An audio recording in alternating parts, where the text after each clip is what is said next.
Hey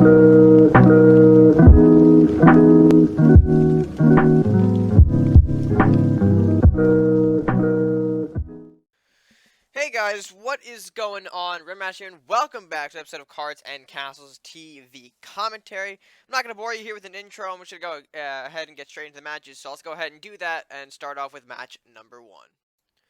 Alright, so our first match is going to be PurpleRock taking on Wader. A little bit of Viking Crusader going up against some Viking Warlock. So two Viking boys going head to head here. And we'll see what happens. So Wader's going to start off with Lumberjack, his opening move.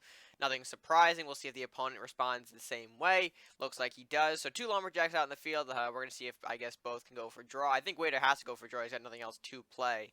We'll see if we pick up anything for turn 2. Gets a Rakanoth. Alright, so definitely some undead shenanigans. I guess that was really evident by the Necromancer. But purple does have a response, though. Brings out a warrior. Alright, not too bad, I guess. Way to respond to the Wind Mage. There's an imp that could be played last turn if he drew it. But Wind Mage coming out instead, pushing the warrior back a little bit. Warrior takes one step up. Trap goes down. Curious to see Viking Crusader put down some traps, considering they're not the strongest in the trap arsenal. I guess Minotaur is the only exception. But anyway, Wader plays into Mischievous Imp, so looking at maybe a burn off on the Warrior. Divine Knowledge from PurpleRock's side, though, brings out a Lumberjack to try and maybe divert the burn. Warrior's going up, doing his thing. Lumberjack does catch that Imp burn, so diversion successful. An extra card for PurpleRock. Necromancer comes out with no undead on the field. I guess just getting the buff out. I mean, his hand really isn't looking too spectacular, so I guess the Necromancer is the card to play. Cultist comes out for PurpleRock, Dragon Crush Shield onto the Warrior, so a little tankier now. I'm surprised he didn't throw that out to block and get some additional cards, but that's okay. Imp takes 3 to the castle. Another Wind Mage comes out, blasts some more blast all units back. I think Cultist is probably going to take out the Imp, right? Makes sense. Yep, there it goes. Books comes out as well, and Warrior does his thing up there. Church as well, doing its thing. And we'll see what the response is here. Wind Mage taking a step back. Banshee coming out now, doing its thing. Buffed by that Necromancer. One Fear on the books, pushes it back a little bit. Blinks out a blue Fireball, which is going to snipe off the Church. Alright, so preventing any castle heals for PurpleRock. Even though I don't think the Church is the most, high priority target on that board. Okay, fair enough. Blacksmith comes out, buffs everything a little bit. Another Books comes out, although we do see what's in Wader's hand, and that's going to be the end of PurpleRock's big board here. Not really big board, but, his board is pretty much gone, except for the Warrior, who survives just based off the Dragon Crush Shield, giving that slight health advantage from the armor to survive there. So Priest comes out, Warrior back to full strength. Priest trades with the Banshee, gives Wader a Sharpened Swords. Yeah, I mean, that's not going to be useful, considering that Sharpened Sword doesn't work on the range units in Wind Mage. And meanwhile, I think Rock just gave his guy, what buff was that? I'm just going to rewind 10 seconds. Ludicrous Strength. Okay, so now a 5-5, or really 5-7 Warrior on the board that can draw. And so Wader, I think, has to interact with this, give him some cards. Or not. Fear pushes the Warrior back a little bit, giving him a card. Darkbender coming out now as a result of that Fear. Wait, no, it was off the regular draw. Whatever draw. But Darkbender comes out regardless. A lot of range on Wader's side of the board now. Blacksmith comes out. Temple of the Five Gods as well. And we'll see if Warrior finally can pick up some cards for PurpleRock. Because, I mean, there has to be a trade at some point, right? No. Yenneroth comes out. Looks like freezes everything onto the board. Pushes the Yenneroth aggressively as well to just kind of get it in there. I think I know what he's setting up for. We see the Rakanoth in his hand. We'll see if that's able to go through. Sniper comes out. Another trap goes down. I think it's the same trap, actually. But we'll see what happens. Wader comes in, hits the castle for 6 with the Yenneroth. There is the Rakanoth. Sacrifice the Yenneroth. Pop the Rakanoth effect. Castle hit, and game. Overall, a pretty solid demonstration from Wader. I mean, really just took it to his face. There wasn't really much that PurpleRock could recover from after the Dragon's Fire. And the fact that he just kept a lot of his range in a more defensive position meant that Purple couldn't really approach the castle without taking some heavy losses on his side. So, makes sense. And I think the Yenneroth Rakanoth is a brutal 1-2 combination from the Viking Warlocks. You hit for 6, and if they're not prepared, another 9 comes out. So, I mean, it was just enough to end the game. It's 15 damage worth of, 15 points of damage worth of attack. So, I mean, makes sense. But I guess, you don't really see that combo too often because of the fact that Rakanoth, to really even play Rakanoth, you got to justify it with a lot more undead or dragon than just Yenneroth. So, With that being said, a good congrats to Wader for his victory here, and we can move on to match number 2 and see what else is in store for us. Alright, and I believe that next match is going to be DonnyChunga taking on Dorito Boss. Yeah, I kind of left it at the very bottom there. So we'll see what happens. Another Viking Warlock taking on Viking Druid. We'll see if Viking Warlock able to pick up its second win in this video. Both looks like they passed their turn ones. Neither have the Lumberjack, but Dorito Boss does not want to waste that Chaotic Storm either. It's a good call. Faithful Drake comes out, prompting one of the Chaotic Storms to come out and make that two, actually. All three hitting the Faithful Drake, and the second hitting Castle twice, and Faithful Drake won. Pretty much the spread he needed to get to make that work out. Meanwhile, Donnie does not have a turn 3 play, prompting Dorito to bring out the Magma Source, so maybe some dinosaur elements into this next deck here. Meanwhile, the Bear comes back out, or Bear comes out for the first time in this match. We'll see how that works. Vampire to block the incoming Bear. Magmasaur retreats behind the castle. That's sort of, I guess, a safe way to protect the Magmasaur. Headless Horseman comes out, damages the Vampire just enough to get a Bear kill. So we'll see if Dorito goes for the kill on this Bear here. He will bring out the Unstable Construct, which will kill it. Alright, fair enough. And then Grotesque, which is very smart. Except instead of letting the Unstable just fall, you might as well sack it for draw since it's dying anyway. So good play there. Donnie responds with the Azarian Cultist, followed by just an advancement of his units. So no additional cards off of the turn 6, despite him having 4 additional gold, not using any of that. Rat King from Dorito Boss now. Another Grotesque onto the Rat King. Again, good call there. Protects him from the upkeep. And of course, all those rats moving forward. Another Magmasaur coming up as well. And we'll see how Donnie responds. He can probably do a little bit of damage, not a whole lot. Cult is taking out one of the bottommost rats. Horseman trading with another one up at the top there. Call Beast comes out, plus reanimates, so getting one headless for one headless. Very, very cool. We have the Bear coming up as well, second Bear in this match. Temple comes out, so a little bit of chain action going on now, plus Unholy Altar. So maybe this is like an Explosion chain deck. Explosion Fear Chain deck, something along those lines. I'd have to think with Magmasaur and Temple.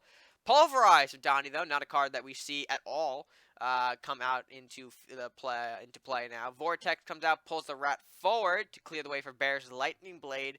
Very good Lightning Blade there. Takes out both Magmasaurs and the Unholy Altar, and of course leaves the castle of Dorito at a big disadvantage. And Dorito not going to be able to really clear off this Bear right away from what I'm seeing. I mean, he could do a Blue Fire Necromancer, but that's complete waste. Instead, taking the more pacifist approach there, using Cloak of Ice to temporarily stun the Bear. That is a smart move there, but a trap goes down on Donnie's side. Have to imagine that's maybe either Might of the Minotaur or a Seed of Regrowth, but we'll see. Cultist comes in, hits for 2. Bear gets another cloak, so there the Necromancer gets frozen. Infinite freeze loop there, and a sniper as well. So Donnie really looking to end the game here, and he's got to kill this Cultist, I think, to really protect him. Although Might of the Minotaur here comes out very, very tough to Dorito's side here, considering that now he has to blue fire the sniper as planned, but still leaves a big Cultist to take another chunk out of the castle. It's not lethal, but it is a big chunk here. Inner Life comes out. Alright, we're running that in main decks now.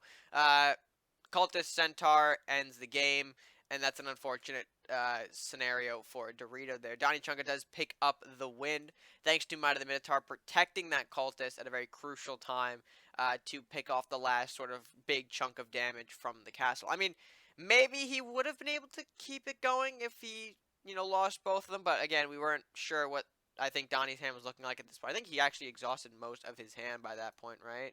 Yeah, the Centaur was his second to last. We don't know what that last card is, so maybe if Dorito was able to kill the Cultist, he would have been able to push the Ragnar forward to do some big damage. So, regardless, though, congrats to Donnie for picking up this win. Very nicely done, using the Minotaur again to protect his sort of last dealer of chunk damage, maybe, if that's the right way to put it. But with that being said, we still have one more game to go. Let's go ahead and see what match number 3 has for us right now. Alright, this final match is going to be, I believe, Hanyuu taking on the Danger Zone. Not the Danger Zone, but just Danger Zone. I guess the would have inflicted copyright. Going to go off against looks like a Pirate Crusader taking on a Viking Crusader. Okay, so we'll see what happens here. Hanyuu bringing out the Lumberjack for his turn 1. Danger has to pass. Doesn't really have anything available to him. Hanyuu prompts the Inspire, picking up a Questionate and Master at Arms. Very interesting there. Danger responds with the Cleric, I believe, right? Gets rid of the Lumberjack and heals up his Castle, or Cleric, I forgot which heal props what. Okay, so it is Castle.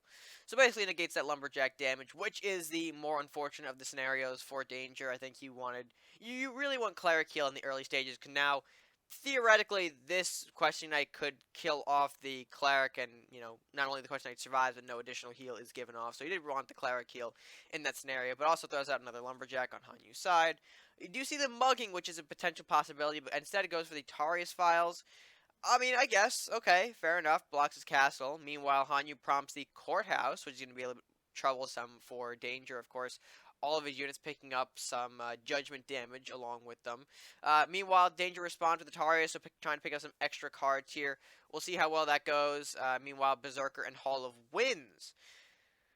Okay, Hall of Winds is not really the card I'm going to, hold on. Hall of Winds is not a card you see often. I mean, I don't exactly know what the idea behind this particular play is. We'll see if it plays out at all in the coming turns, but interesting to see Hall of Winds being main decked here for whatever reason.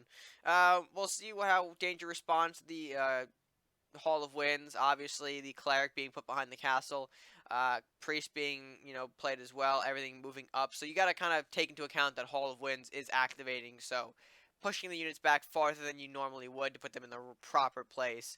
Meanwhile, Hanya bringing out a Tarius and a Cultist of his own, I think thanks to the metal that being played that turn. Meanwhile, Church on Danger's side, protecting his Tarius a little bit there, that's good. Mugging onto the Cultist, okay, so we're going to get rid of the Cultist as a threat. I guess it makes sense, even though, the Tarius will be issuing for, additional cards. Or troubling, I think is the right word. Anyway, Cloak of Ice and the Questing Knight now coming up. Berserker as well, moving all around. A lot of cards moving around. We do see the Swordsman, unfortunately, in Danger's hand, though, so that will be a removal of, I believe, both Berserker and Question Knight, and I seem to be correct on there. Although the Judgment on both units will be able to take down the Swordsman, of course, Judgment dealing 2 for each unit, since Swordsman hit 2 for total damage of Judgment. Makes sense there. Flying Bucks comes out in response. Another Cloak of Ice instead of just killing the Priest. Not sure why, but okay. Tarius moving up. Divine Knowledge being played, so additional cards. I think Kanye really likes to draw cards. Cloak of Ice freezing that Priest there. We'll see if the armor gets played. Yep, it will. Beautiful. So Tarius is able to take out the books. Take a little bit of damage, but not enough to kill him. Horseman comes out. Horseman snipes off the Cultist. Not the target that he wanted to get. Flux comes out, hits the Hall of Winds, gets some spell generation going, Blessing of the Trent onto that Flux itself, so again, making it even more powerful. That is, I guess, the right call to make there. We'll see how Hanyu responds, though. Lumberjack into Freezing Pillar. Not sure Freezing Pillar is the right play here, considering the fact that, the Hall of Winds will push things forward and out of the Pillar Freeze. So I'm not sure if that's really something you want to include. I guess without Hall of Winds, it's good, but, they're going to get pushed out. So, anyway, Execution onto the Tarius. So Tarius finally leaving the picture there. Thief comes out, hits the Lumberjack, will die thanks to the Courthouse Judgment. Cleric comes out, kills the Freezing Pillar, which is, I guess, the correct play. Dwarven Weapons coming out as well, doing its thing. Of course. I thought I sounded French there for a second. Hall of Winds pushing everything forward. Hanyu responds to the Temple of the Five Gods plus a Warrior. Alright, hits the Horseman. I think it might have been better to hit the Tarius, but I guess, he wanted to kill off the threats to his castle. Or kill it with Berserker. Okay, fair enough. Tarius follows being killed off, so some more cards into Danger's hand. And of course, it doesn't really look good for Hanyu here, considering the mountain of resources Danger has and the amount of resources Hanyu is losing. He just lost his Courthouse, as you can see there, giving Cleric the opening to Phantom Strike the Berserker and healing itself back to, I guess, somewhat full health. Not exactly full because the armory buff. Paladin, Knight of Flowers, and Southport additionally coming out as well to support Danger's push. And of course, everything being moved forward thanks to the Hall of Winds. And yeah, not a good position for Hanyu. Hanyu responds to the Master at Arms plus Hazarian Cultist. Priest dies from the Master at Arms. And a Blacksmith coming out as well. We see the Shadow Katana. I'm thinking that's a good time to play it, right? or before we kill. Okay, Hollow wins us die first. I'm so sorry. Katana comes out. Cleric hits the castle, I believe. Yep, prompting some more castle heal. Back to full health. Villaroth comes in as well. Elvish to follow up. I think Captain moves forward as well. Yep, everything's moving. Okay, the one unit that doesn't move is Captain, and I said he was going to move. Fantastic. Armory comes out, plus another blacksmith. So Cultist kills off the Paladin, will deal enough damage to the chain. Berserker comes out, doesn't really... Oh, yeah, it does kill the Cleric, and of course, Cleric has something to heal, so that Cleric is essentially null and void. Danger goes back to his turn, though. Looks like he's got some good cards. Arbiter, Dwarven Scope, enough to kind of end the game here. Dagger Storm, hits. Vortex pulls the Cultist forward. Elvish Thief makes that kill. Villaroth moves up 1. Captain still doesn't move. Fantastic. Back to Hanyuu's turn. I don't think he's got a whole lot to stop this. And yeah, there is the surrender. So that match does go to Danger Zone. Very nicely done there. Honestly, I'm kind of intrigued by Hanyuu's card choices. Because when I watch this, I consider what Hanyuu running here to be like a collection of cards. Not in a bad way, but just like you got a lot of interesting elements there. You got Courthouse. You got Freezing Pillar, Hall of Winds. So much stuff going on in that deck. So I'm really curious behind the thought of, or like the idea and concept behind it. But regardless, a big win for Danger Zone here. Very nicely done. And I think that's going to be a good place to end off this video for today. Alright, with that being said, guys, I hope you did enjoy today's match. If you did enjoy, be sure to leave a like on the video if you did enjoy it. Please share with your friends and, of course, subscribe if you are new or haven't done so already. It's the best way to support the channel after all. Just click that subscribe button. And, yeah, I think that's going to be it for me for now. So, until next time.